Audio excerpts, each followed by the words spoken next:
Hola, buenas tardes. Todavía me sigue costando poder presentarme cuando alguien me pregunta qué es lo que hago, ¿no? Me dicen, vos te dedicás a la filosofía y me miran raro, ¿no? Y me preguntan siempre lo mismo, que es, ¿qué hace alguien que se dedica a la filosofía? Una pregunta que después de casi 25 años de dedicarme a esto, lo digo sin querer ser gracioso, no puedo responder de manera unilineal, de manera taxativa, porque la filosofía es muchas cosas, pero sobre todo le escapa justamente a las definiciones unilineales. Es esa faceta que todos tenemos según la cual podemos cuestionarlo todo de modo radical. Y esa radicalidad del cuestionamiento hace que ninguna definición termine de cerrar. Por eso cada vez que me preguntan qué hace un filósofo, no me queda otra que decir lo mismo que le dije a mi madre cuando le conté a los 17 años que iba a estudiar filosofía, entre una serie de lágrimas de ella, ¿no? Que me miró y me dijo, pero ¿qué vas a estudiar? Filosofía. ¿Y a qué te vas a dedicar? O me hizo tal vez la peor pregunta, ¿de qué vas a trabajar? Y yo le dije, hacer filosofía es pensar. Y mi vieja me dijo, o sea, vas a trabajar de pensar y te van a pagar por eso, que era la única preocupación, obviamente, que tenía. Es que hacer filosofía es una manera de pensar. Lo que pasa es que es una manera de pensar que rompe con las formas de pensamiento instituidas, aceptadas, convencionalmente consensuadas. No es que la filosofía sea algo extraterrestre, ni extraño, ni fuera de toda lógica, pero está todo el tiempo dándole vuelta a aquellas cuestiones que en general en la vida cotidiana nosotros soslayamos. La primera definición que yo estudié de filosofía cuando entré a la facultad en un manual ahí en primer año de filosofía decía lo siguiente: la filosofía es el análisis de lo obvio. Fui corriendo a verla a mi vieja y le dije, tengo una definición de lo que es la filosofía. Es el análisis de lo obvio. Y me acuerdo que mi mamá me dijo, pero si algo es obvio, ¿para qué lo vas a analizar? Volví a la facultad, ¿no? A encontrar algún tipo de respuesta. Y ahí lo que encontré primero es la etimología de la palabra obviedad, obvio. Obvio, ¿sí? Está formado por dos conceptos. Ob es un prefijo que significa enfrente, como está en objeto, por ejemplo, en objetivo. Y vía, que es camino. O sea, algo obvio es aquel camino que está tan enfrente de uno que uno cree que es el único. Y en general en nuestra vida cotidiana la mayoría de los fenómenos se nos presentan como si fuesen únicos, como si tuviesen un único sentido, como si estuviesen únicamente atravesados por el valor hegemónico y dominante de la cotidianeidad, que es la utilidad. Por eso si alguien me preguntara ¿cómo salgo de este aula? O si yo les preguntara a ustedes cómo salir de este aula, todos darían una respuesta obvia. Por el pasillo y por la puerta. Porque es el camino obvio, no implica, no necesita ningún tipo de cuestionamiento ni de pregunta adicional. Está claro, lo obvio es incuestionable.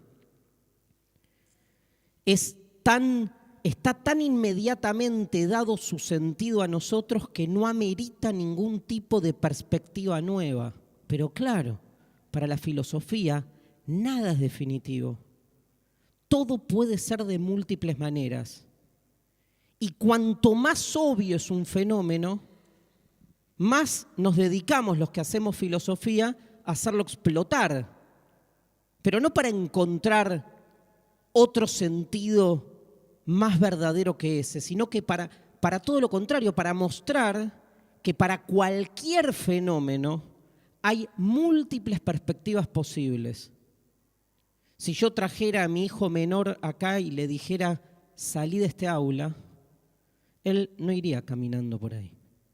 Él empezaría a dar vueltas por cada una de las filas, subiendo y bajando las sillas, ¿sí? Se tomaría mucho más tiempo que todos nosotros, le daría besos a algunos de ustedes, tiene 3 años, y terminaría saliendo a las 2 horas y media.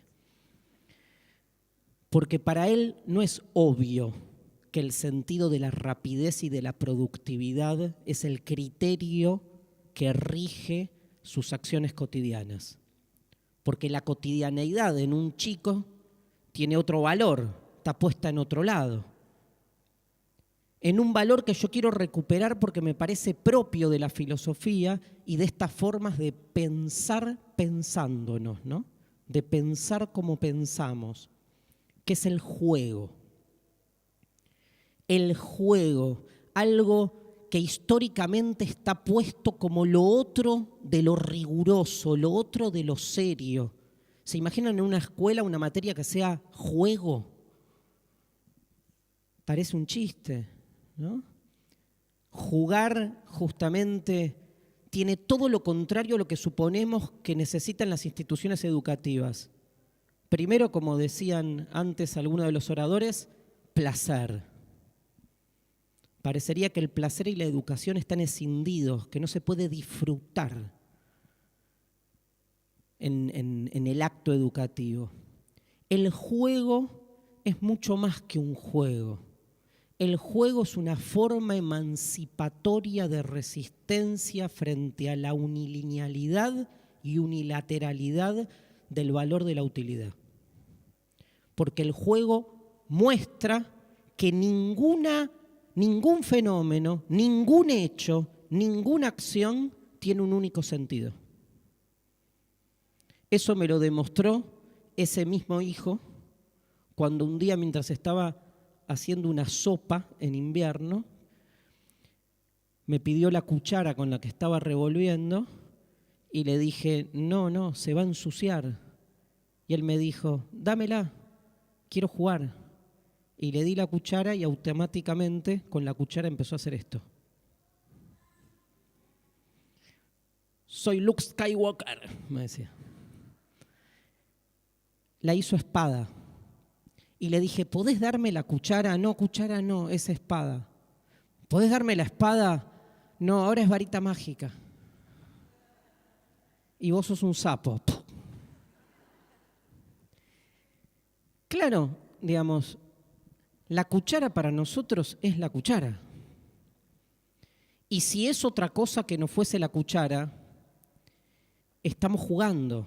Y si estamos jugando, estamos siendo improductivos, estamos generando una situación, digamos, de inutilidad frente a esos objetos que nos rodean.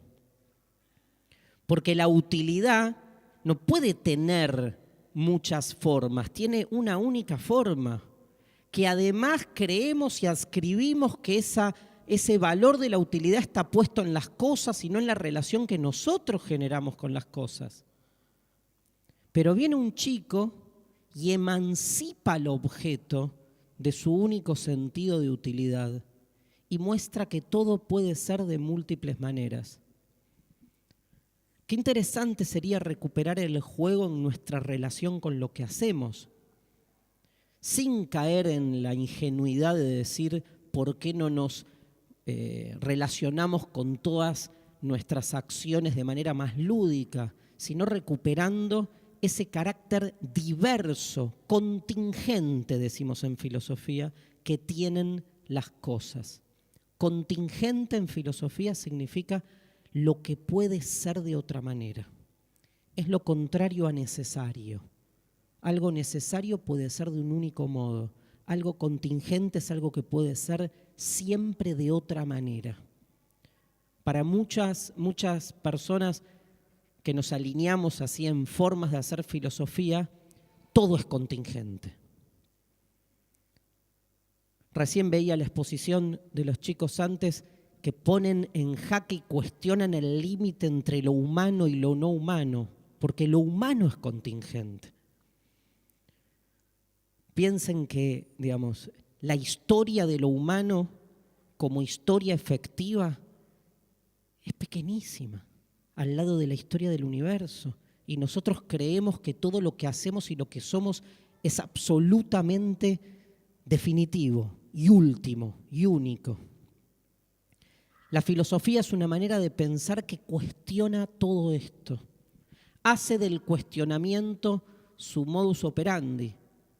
Cree en el poder de la pregunta, pero en el poder de la pregunta que tiene como objetivo socavar, perplejizar, subvertir esos sentidos que se creen definitivos.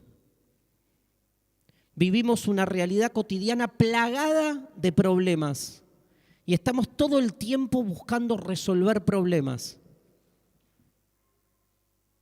Pero hacer filosofía es otra cosa. Los que hacemos filosofía no resolvemos problemas, los creamos. Problematizamos la realidad. No hablo de un problema concreto que es, se te inundó el baño, como el de acá a la vuelta que se inundó de verdad. Se inundó el baño. Ese es un problema, no es un problema existencial. Tenemos que resolver un problema concreto, que es un baño. Bueno, no voy a contar, ¿no? Pero es la escatología que hay alrededor del tema, pero un baño tapado. Entonces viene alguien que tiene una técnica, tiene un saber, tiene un cómo, el conocimiento de un cómo, viene y resuelve ese problema. Y como seres humanos tenemos esa faceta. Lo que pasa es que esa faceta nos ha monopolizado. Creemos que somos eso. Gente que vamos por la vida resolviendo problemas. Lo que pasa es que también somos lo otro. Así como nos problematizamos que un baño esté tapado y buscamos resolverlo, tenemos otros problemas. No digo que sean ni mayores ni menores. Digo, tenemos otro problema, además del que el baño se tapa. Les digo un problema que tenemos además como seres humanos. Todos nos vamos a morir. Pero no hay un plomero para la muerte. No es que vamos a buscar a alguien que venga a resolvernos el tema. Y si encontramos a alguien que resuelve el tema, denme el teléfono, ¿no? En general, o no nos convence, o implica toda una serie de situaciones, digamos, que se entrelazan con otras cuestiones, más relacionadas con la dogmática, con el poder, con cuestiones en las que al revés, las problemáticas existenciales han disparado que muchos se aprovechen de esas angustias existenciales que tenemos para su propio pecunio y su propia acumulación. En la vida cotidiana tenemos problemas cotidianos y tenemos problemas existenciales. Somos las dos cosas.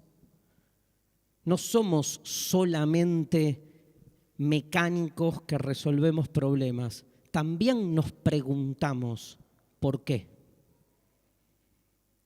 Así como nos preguntamos por qué se tapó el baño, también nos preguntamos por qué nos tenemos que morir. Y la pregunta por la finitud, le di como un término menos angustiante, ¿no? Porque decir, todos nos vamos a morir, en cambio decir, somos finitos, bueno, duele menos. La pregunta por la finitud es una pregunta que en general en nuestro mundo productivo soslayamos. La consideramos improductiva. ¿Para qué perder el tiempo? Dice uno, ¿no? ¿Para qué te vas a preguntar cuál es el origen de todo? ¿Para qué te vas a preguntar si la nada es algo o la nada no es nada? Gran pregunta, ¿eh? Podemos estar años.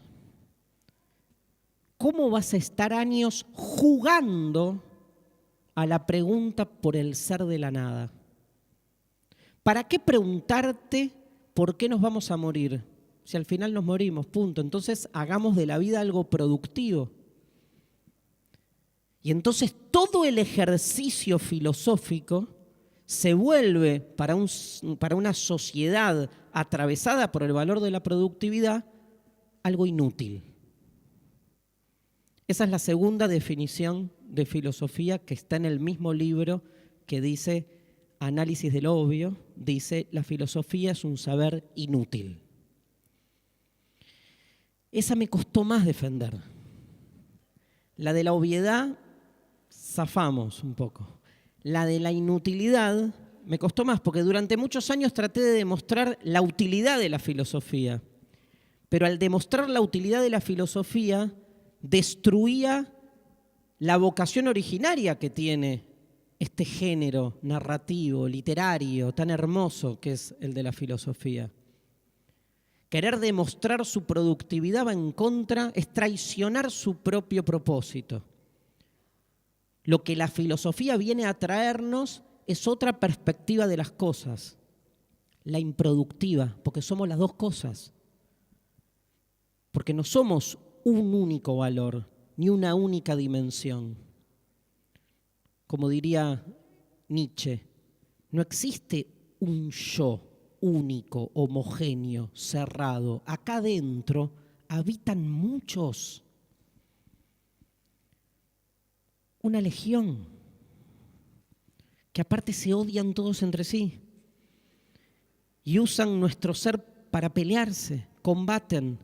Entonces está mi yo productivo, mi yo improductivo, mi yo filosófico, mi yo científico, mi yo que juega, mi yo que ordena, mi yo anarquista.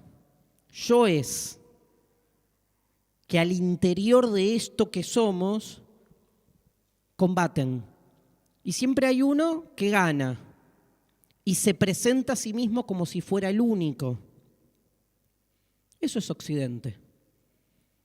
Una pelea entre distintas facetas que dio el triunfo de una por sobre las demás. Se llama razón, racionalidad. Y creemos que la racionalidad estratégica, calculatoria, derivativa, demostrativa, lógica, binaria, dicotómica, no solo representa nuestra manera de pensar, sino que expresa la realidad de las cosas. Pensamos siempre situados. Nuestro pensamiento no es natural, porque no hay nada natural. Porque todo lo que creamos sobre la naturaleza es una construcción de sentido siempre ubicada en un aquí y ahora. Nuestro logos, como decían los griegos, de donde viene lógica, nuestra manera de pensar, que se presenta como si fuese una expresión absoluta de lo que somos, es una de las tantas posibilidades que se dieron. Hay otras, muchas otras. Nos cuesta entreverla, porque somos hijos de este formato. Buscamos en el arte muchas veces otra figura. Hemos buscado en diferentes creencias otras formas distintas a la razón. Buscamos en las experiencias del cuerpo poder escapar a una racionalidad que nos ha poseído. Y se nos presenta como si fuese la verdadera expresión de nuestro ser. ¿Cómo escapar a esa racionalidad? La pregunta es difícil y la traduzco de este modo. ¿Cómo hacer algo que no sirva para nada? Somos tan hijos del paradigma de la productividad que no podemos pensarnos sino haciendo siempre cosas productivas. Porque hasta cuando decimos voy a ser improductivo, decimos voy a ser improductivo así, descanso un poco y puedo mañana volver a ser más productivo. Piensen por un segundo esta pregunta. ¿Qué sería hacer algo que no sirva para nada? ¿Qué significaría? ¿Qué cosa podría ser inútil? Yo creo que el encuentro de lo inútil es lo que provoca la filosofía cuando pone todo entre paréntesis. Cuando no se pregunta únicamente cómo las cosas se han producido o cómo las cosas son, sino que genera la pregunta por el por qué. La pregunta por el por qué es una pregunta interruptiva. Interrumpe la utilidad de las cosas. Y esa capacidad lúdica la tenemos todos. Podemos cuestionarlo todo. Podemos a cualquier fenómeno detenerlo y abordarlo con la pregunta por el por qué. ¿Por qué hay relojes? ¿Por qué hay paredes? Pero no porque hay relojes, respuesta para medir el tiempo, sino porque hay tiempo. ¿Y por qué el tiempo es de este modo? ¿Y por qué no pudo ser de otro? ¿Y por qué hay paredes? ¿Por qué hay espacio? ¿Por qué hay cosas? ¿Por qué las cosas son como son? ¿Por qué hay cuando pudo no haber habido nada? Muchas gracias.